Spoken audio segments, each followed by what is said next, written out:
ओम श्री साईराम। परम आराध्य परम प्रेममय परम करुणामय भगवान बाबा चरण कमल कोटि कोटि प्रणति जणे आरंभ करिबा भगवान अवतार बाणी। भगवान आज आमको कौन संदेश देउछंती आसंतु सुनिबा।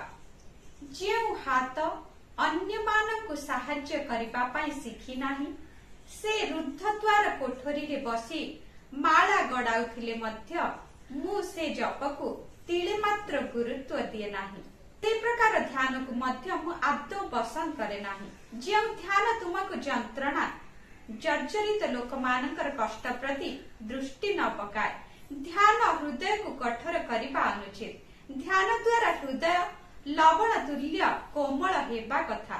प्रत्येकंकर अंतर निवासी भगवान को दर्शन करिबार महान सुजोग देछि सेवा। सेथिपाई भगवान सदा सर्वदा सेवा उपरे गुरुत्वारोप करती। मानव सेवा ही माधव सेवा। समस्तंकु भल पाओ और समस्तंकर सेवा कर। शुभ सकाळ। आपणकर दिनटी मंगलमय हेउ।